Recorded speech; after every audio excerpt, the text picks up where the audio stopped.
corps. Il s'agit donc d'un symptôme subjectif. Donc, le vertige est un symptôme et non une maladie. Il faut distinguer entre un vertige périphérique ou vertige ORL et un vertige central ou neurologique. Le vertige périphérique ou vertige ORL est le plus fréquent en rapport avec une atteinte de l'oreille interne et ou le nerf vestibulaire. Par contre, le vertige central ou neurologique, il est en rapport avec une atteinte nucléaire et ou des voies vestibulaires centrales. Que faire devant un vertige? On doit tout d'abord commencer par un interrogatoire bien mené à lui seul, pose le diagnostic positif du vertige.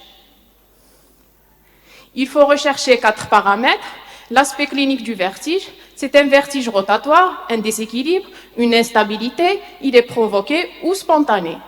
Le mode de début du vertige, il est brutal ou progressif. On cherche aussi les signes d'accompagnement, les signes végétatifs, nausées, vomissements, ou les signes cochléaires, acouphènes et surdité.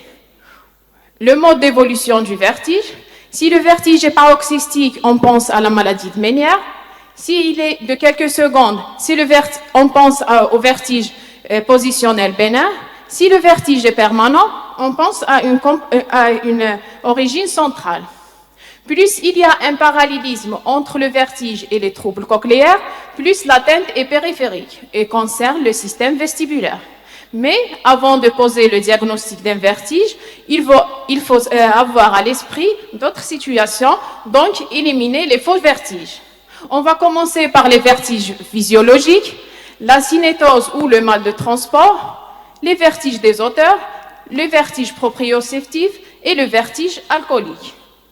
Pour les faux vertiges d'origine cardiaque, les lipotymies et les syncopes, les hypotensions orthostatiques, une hypoglycémie, la prise médicamenteuse, par exemple les barbituriques et les benzodiazépines, et les vertiges prémenstruels.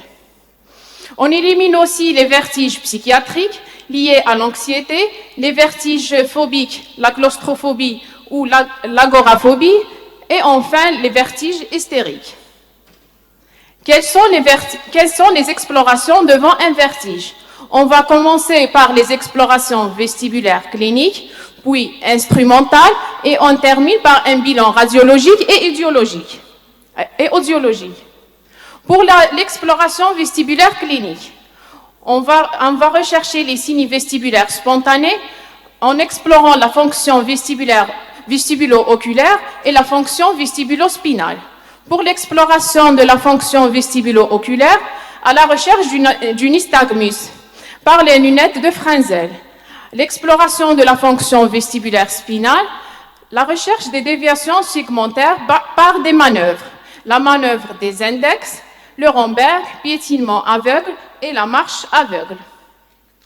Pour les explorations vestibulaires instrumentales, c'est la recherche des signes vestibulaires provoqués. L'épreuve calorique, l'épreuve rotatoire et la vidéonystagmographie. On complète notre examen clinique par un examen otoscopique et un examen neurologique. Pour le bilan audiologique, c'est la cométrie instrumentale et l'audiométrie. La radiologie est en fonction de l'étiologie. On demande soit une TDM, soit une IRM. Pour les causes du vertige, soit sont des vertiges d'origine périphérique ou ORL, par atteinte endocochléaire ou rétrocochléaire, soit des vertiges d'origine centrale. On commence par les vertiges d'origine périphérique. Pour les causes endocochléaires, on va commencer par le vertige positionnel paroxystique bénin. C'est la cause la plus fréquente. Les vertiges sont brefs de quelques secondes provoqués au changement de position. Il est dû au déplacement des otolithes dans les canaux semi-circulaires. Le diagnostic est posé par la manœuvre provocatrice de Disse et Alpic et le traitement par la manœuvre libératoire de Sémant. On continue avec les vertiges d'origine endocochléaire par la fameuse maladie de Ménière. Elle est caractérisée par la triade clinique vertige, surdité, bourdonnement. C'est un hydrops des liquides endolymphatiques dont l'étiologie est inconnue.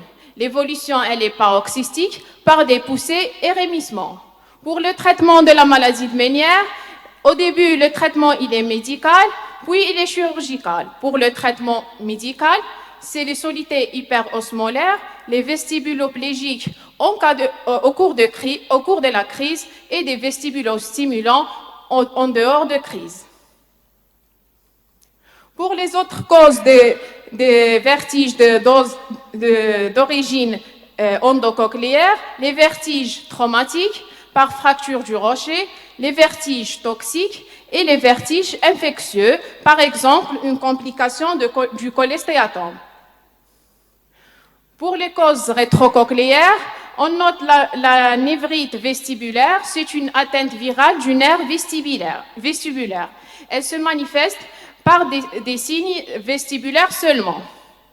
Pour la deuxième étiologie, c'est le neurinome de l'acoustique. Le premier signe, c'est une surdité de perception unilatérale et pas un vertige. Le diagnostic se fait par une IRM et le traitement est chirurgical. On va terminer par les vertiges centraux. Le vertige est au second plan. Par contre, les signes neurologiques de localisation sont souvent au premier plan. Pour les causes, c'est la sclérose en plaques, les AVC ischémiques et les tumeurs cérébrales. En conclusion, devant un vertige bref de quelques secondes, il faut penser au vertige positionnel. Devant un vertige de quelques heures à quelques jours, pensez à la maladie de Ménière. Devant une surdité de perception unilatérale récente, pensez au neurinome de l'acoustique. Devant un vertige permanent, pensez à une origine centrale. Et merci.